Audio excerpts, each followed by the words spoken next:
Bismillahirrahmanirrahim. Assalamualaikum warahmatullahi wabarakatuh. Innal hamdalillah nahmaduhu wa nasta'inuhu wa nastaghfiruh wa na'udzu billahi min shururi anfusina wa min sayyiati a'malina. Man yahdihillahu fala mudilla lahu wa man yudlil fala hadiya lahu. Asyhadu an la ilaha illallah wahdahu la syarika lahu wa asyhadu anna Muhammadan abduhu wa rasuluh. Allahumma salli wa sallim ala sayyidina Muhammad wa ala alihi wa ashabihi wa tabi'in wa man tabi'ahum bi ihsanin ila yaumiddin. A'udzu billahi minasyaitonir rajim.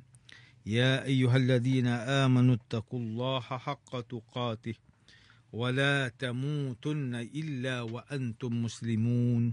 Amma ba'd. Yang berusaha Tuan Haji Ahmad Nazri Muhammad Yusof selaku penerbit rancangan tafsir Al-Quran dan seterusnya sidang pendengar yang dirahmati Allah. Alhamdulillah, syukur kepada Allah Subhanahu wa taala di atas segala nikmat kurniaan dan rezekinya yang tidak ternilai. Selawat dan salam ke atas junjungan besar Nabi Muhammad sallallahu alaihi wasallam, ahli keluarga baginda dan para sahabatnya yang tercinta. Bersama saya Profesor Dr. Muhammad Najib Abdul Qadir, Fakulti Pengajian Islam Universiti Kebangsaan Malaysia. Tuan-tuan, puan-puan, para pendengar yang dimuliakan, pada hari ini kita akan menyambung kembali rancangan tafsir Al-Quran bagi siri ke-42.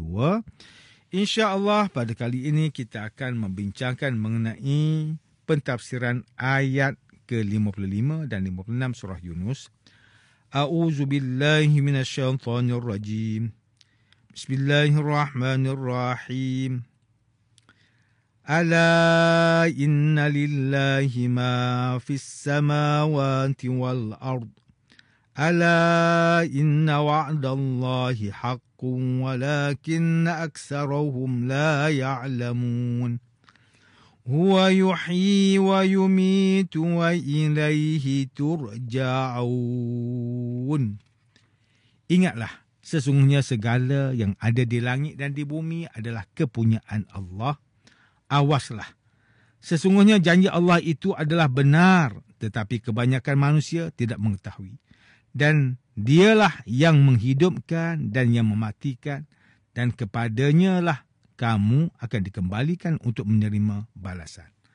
Sidang pendengar yang dirahmati Allah Subhanahu wa taala, Profesor Dr. Muhammad Quraish Shihab melalui kitabnya Tafsir Al-Misbah mentafsirkan bahawa ayat ke-55 dan 56 surah ini menjelaskan mengapa Allah Subhanahu wa taala tidak mungkin melakukan penganiayaan.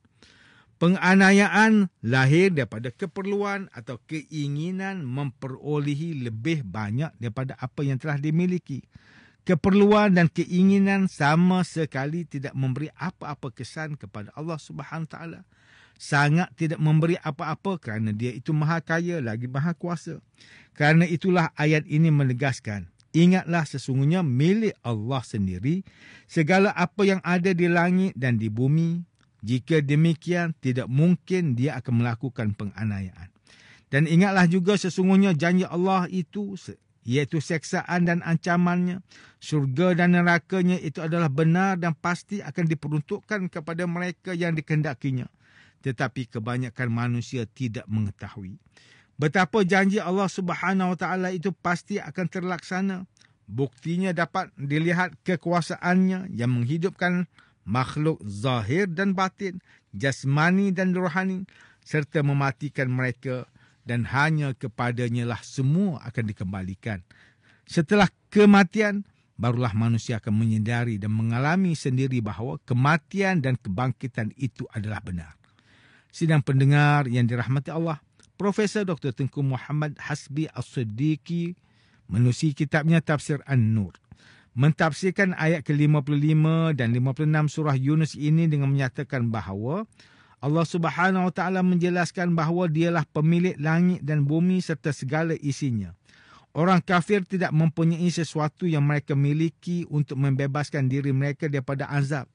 Maka hendaklah kita semua sedar daripada kelalaian dan hendaklah kita meyakini bahawa semua isi langit dan bumi adalah milik Allah. Tiada seorang pun yang memiliki sesuatu pada hari kebangkitan dan hari pembalasan. Segala apa yang telah diancamkan Allah dengan perantaraan Rasulnya adalah benar dan tidak perlu diragukan. Sebab ancaman itu merupakan ancaman dari Allah yang Maha Berkuasa, yang tidak dapat dilemahkan oleh sesiapa pun. Namun kebanyakan orang kafir yang mengingkari hari kebangkitan dan hari pembalasan tidak memikirkan urusan akhirat. Profesor Dr. Tengku Muhammad Hasbi As-Siddiqi mentafsirkan lagi bahawa Allah lah yang menghidupkan dan mematikan. Sedikit pun tiada yang sukar bagi Allah untuk melakukan apa yang Dia kehendaki, sama ada menghidupkan atau mematikan.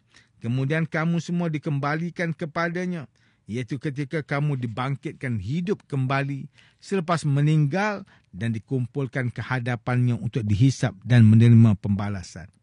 Tuan-tuan, puan-puan yang dimuliakan oleh Allah, Profesor Dr. Haji Abdul Malik bin Abdul Karim Amrullah atau lebih dikenali sebagai Hamka melalui kitabnya Tafsir Al-Azhar, ketika mentafsirkan ayat ke-55 dan 56 surah Yunus menyatakan bahawa apabila disebutkan segala apa yang ada di langit dan di bumi, ia bermaksud seluruh alam ini yang bernyawa atau tidak. Semuanya adalah di bawah kekuasaan Allah Subhanahu Wa Taala. Supaya setiap orang mengingati bahawa kekuasaan mutlak adalah pada Allah dan dia bertanggungjawab di hadapan Allah dan dia tidak akan dapat melepaskan diri daripada ketentuan Allah.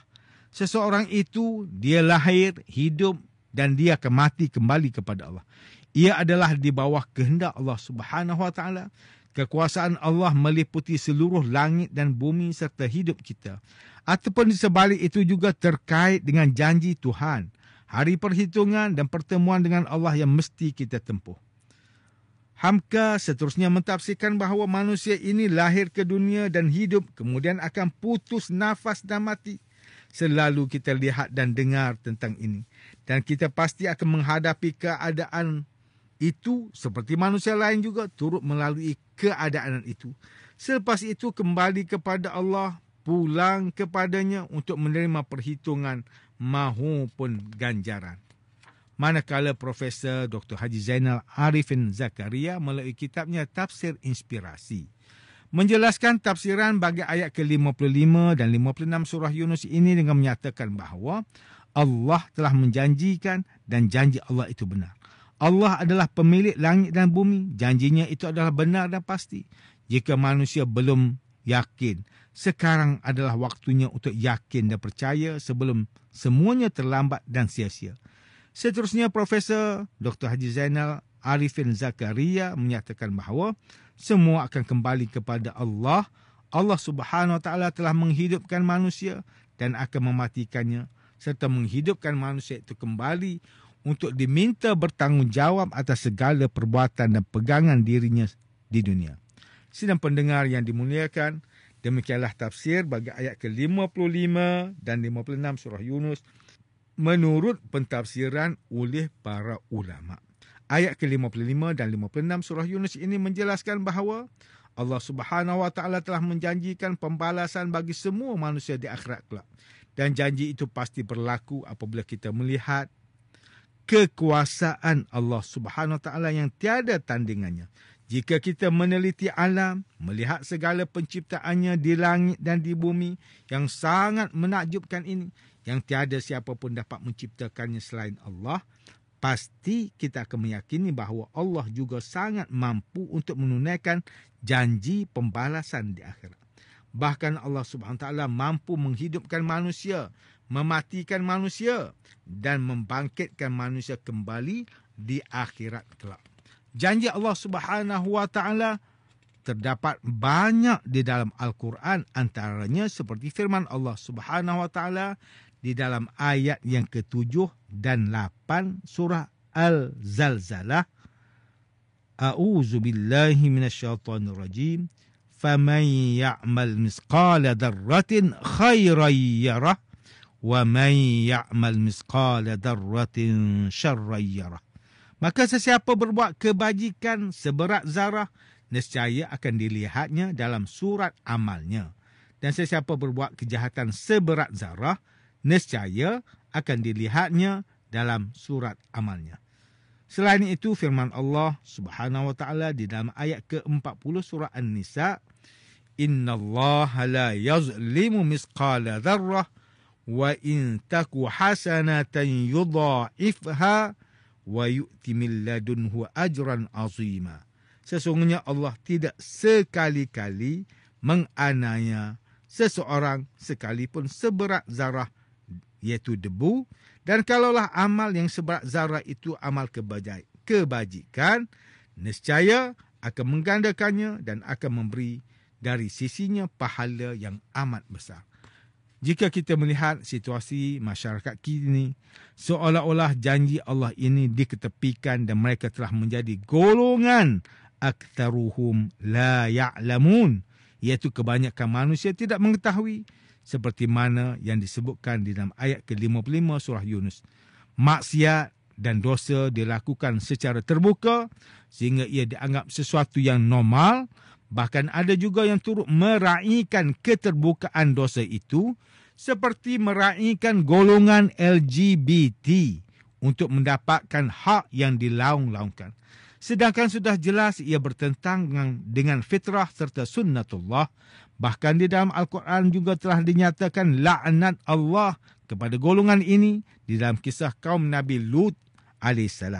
Keadaan ini menunjukkan seolah-olah manusia tidak ingat, lupa pada janji Allah yang berkuasa atas segalanya tentang kematian, perhitungan dan pembalasan di akhirat kelak.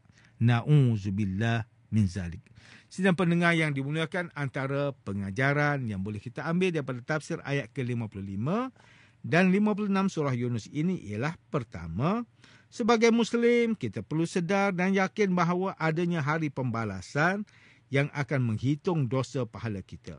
Oleh itu pasti kita akan berjaga-jaga daripada melakukan kemaksiatan dan dosa kepadanya dan menambahkan amal kebaikan kita. Kedua, umat Islam perlu merenung dan melihat penciptaan alam. Dengan itu akan lahirkan perasaan kagum dan takjub kepada penciptanya, iaitu Allah Subhanahu Wa Taala. Akhirnya rasa kehambaan akan muncul dalam diri serta rasa khauf dan raja akan mendampingi kita sepanjang kehidupan. Ketiga, setiap Muslim perlu melakukan persediaan untuk menghadapi kematian, kerana itu adalah satu kepastian buat seluruh manusia bahawa pada akhirnya kita akan kembali kepada Allah. Yang ditakuti adalah apabila kita kembali kepadanya dalam keadaan kita tidak bersedia dan bekalan ke akhirat itu tidak cukup untuk mendapatkan redanya. Sidang pendengar yang dirahmati Allah, sekian sahaja rancangan tafsir Al-Quran pada hari ini. Semoga kita semua mendapat manfaat daripada perbincangan ilmu ini. InsyaAllah, mudah-mudahan kita akan bertemu lagi pada siri rancangan tafsir Al-Quran yang akan datang. Wabillahi taufiqi wal hidayah.